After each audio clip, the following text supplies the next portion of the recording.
I'm David Griffin. It's the 6th of February 2018. We're here at Queen's Park in Chesterfield and I'm talking to Geoff Miller. Geoff, we're on to a year that resonates with Derbyshire people, 1981. It was 45 years since Derbyshire won the championship. There'd been not really much sign of anything in the intervening years, although there'd been a couple of finals, losing finals at Lords.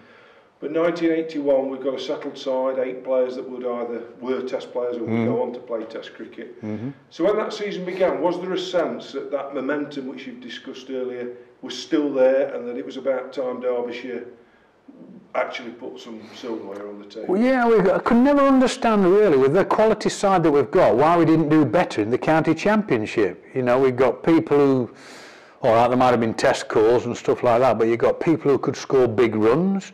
You've got players who could get opposition out on all kinds of surfaces, all kinds of wickets, and yet we never, you know, we were, all right, we weren't bottom of the league, but we were never competing where I felt that the players that we got should have done. So championship-wise, a little bit disappointing. But one day as we were just, you know, we were a force to be reckoned with. And the beauty is when you get that kind of recognition and respect from the opposition, and that's what we got. You know, we'd got respect from all other counties that this was a good side, and we were. I always sensed, particularly when Wright and Kirsten were in the prime, 80, 81, 82, though, that counties rarely would set as totals. That was part of our problems, where if you batted last, they just wouldn't set you anything because... Well, you know, you win championship games by bowling oppositions out. We've got players who could, you know, we've got bowlers who could get oppositions out, but we weren't getting them out often enough to, all right, as you say, to put pressure on, not for them to set us a total, but to bowl out and us knock off a total. But the Nat West would obviously change everything. It would change people's lives, it would change the people at the club, supporters, people involved in the club. We started off with a Bury St Edmunds win. Oh, that was because I don't know if you remember those times, but there were, I think the first round was always a county versus a minor county. Yeah, it was the top 14 in the championship. I think the bottom 3 all played each other. Right, but there weren't enough umpires to go round. Right. I do remember that. And I remember turning up at Bury St Edmunds in a changing room which is about a quarter of the size of this. And we managed to get all the cases all around. And Arthur Jepson walked in. Now, Jeppo had retired, I think, the year or 2 years prior to that, but they had to bring some old umpires back for the numbers. So Jeppo walked in. And he just looked at me and he said, "You're captain of this side, aren't you?" I said, "Yeah, I am." And he's turned to Bud, who was around the back of the door, and he said, "Well, what you brought him for? Are you playing for a draw?" Brilliant line, you know. I mean, you know, that was it. We got on famously with Arthur, but yeah, that was the first game, you know. And it was like, I mean, it's not unfair to describe the old Nat West. It had been the Gillette Cup, of course, up then it was as the FA Cup of cricket. I mean, absolutely. That first round at minor county was generally astonishingly well supported, wasn't it? Well, I can't remember. I can't remember, Dave, whether every first round game was played at the minor counties venue. I wasn't sure whether that was the case or not, but you know, you'd have to look that one up. But you know, we certainly played at Bury St Edmunds. And they wanted to knock a few pro heads off, didn't they? Oh, crikey, yeah. Oh, yeah. But we got through. We got through those first couple of rounds, and then we had a quarter-final and a semi-final, both at Derby. Big crowds. Well, who did we play in the second round? That's why I've skirted it, because I can't remember. Was it Worcestershire? I can't remember. I think it might have been Worcestershire at New Road. Was it? I think so. But the quarter-final was against Notts, wasn't it? I'd handed in the captaincy by then.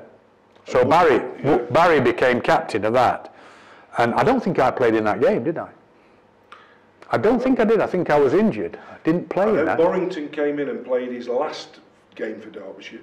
Right. He was in the quarter-final. Oh, was it? Yes, it was his last game. Oh, right. I didn't realise that. Because you look at those sides now, in retrospect, you know, they've got Hadley and Rice and Randall and Bruce French. I mean, got a marvellous game. But a close game, Derbyshire won. And then, of course, a game that would probably have gone down in history as being almost as famous as the final if we'd not won the final. And that was the semi and the Norbert Phillip experience. Oh, yeah. What do you remember of that game? Well, I remember, because obviously I went to Essex at the later stage of my career, and we've talked about a few with J.K. Lever and Gucci and whatever.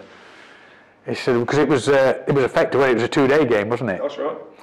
And he said they turned up on the second day, they batted first, and we'd bowl them out on what they classed as a green seamer. And so they turned up on the second day, suddenly couldn't see a grass. There was not a blade of grass on it. It's not the same pitch as we batted on. I don't know who it was. So anyway, but they were still a good side. Essex were a good side, and even with a wicket that was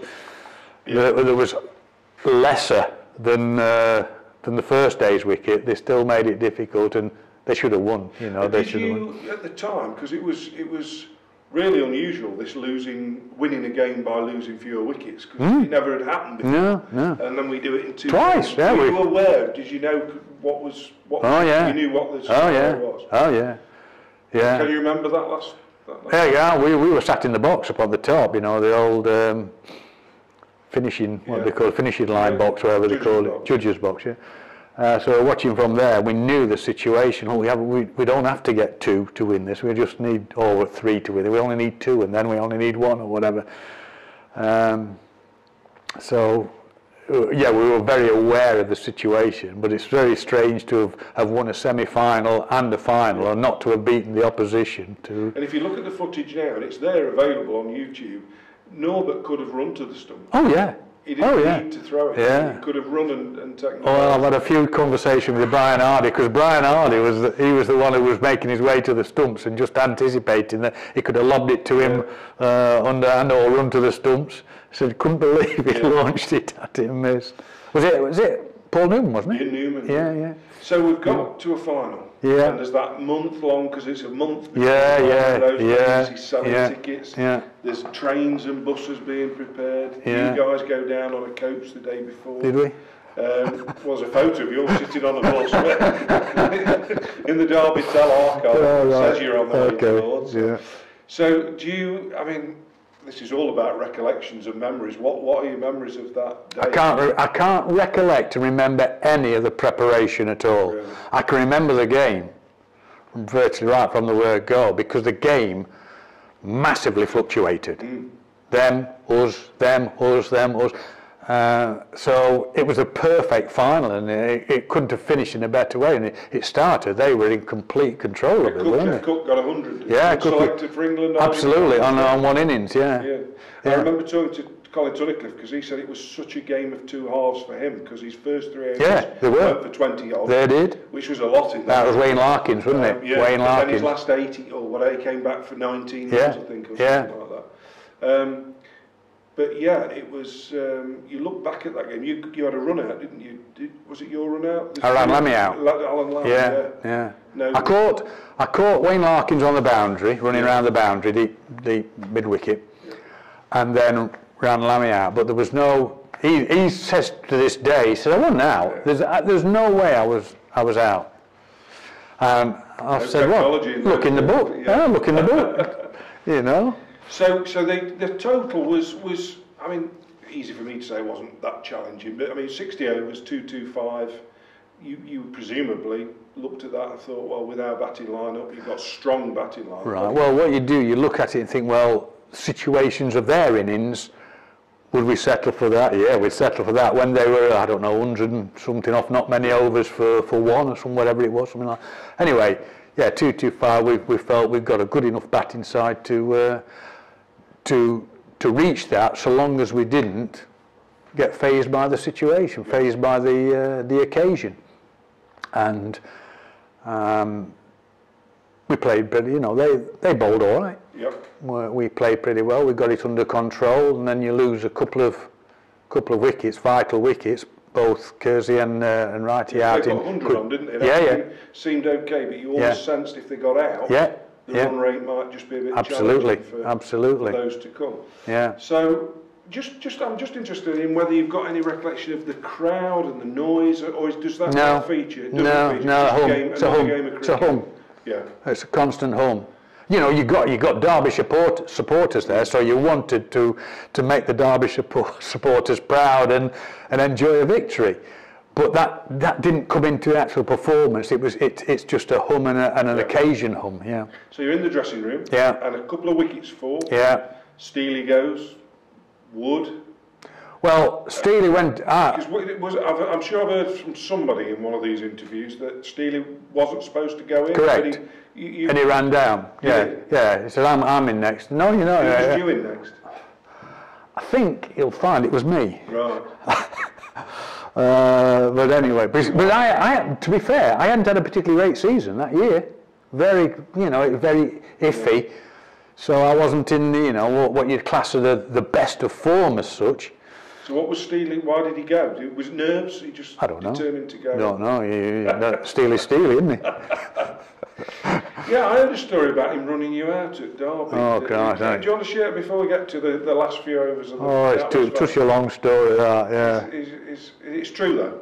Oh, it's absolutely true, yeah. We were playing Gloucestershire, and I think we bowled them out for 90 odd on the first day. They were 50 for naught, and we ended up bowling them out for 90 odd. So we're batting, and Steely's in, I can't remember the score, I think we were about 120 for 3 or something. When I went in, somebody was out, and Steely was not out. And it just happened to be my day, all the nicks were going through, the slips, whatever, and I'd got to, again, you have to look at the records, I don't know, 60 or 70 odd, and I'd never had 100, and everything was just going according to plan. And Steely was about, I don't know, 20 not out, and I went in, I'm on 60, 70 or whatever, and I don't think he's got to 40. It was just my day.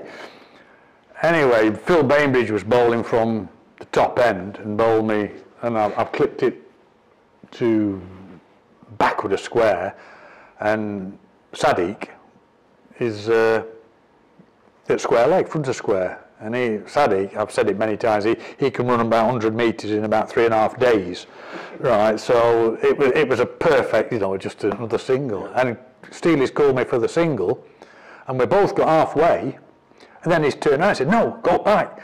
And I'm running up that end, you see. So he turns round, so we're both running to the non-striker's end. And Sadiq's just picked up the ball and walked to the striker's end to knock the bails off, and as he's knocking the bail, Steely has dived in at the non-striker's end, and he just looked up at me and said, "You've got to go, I'm in."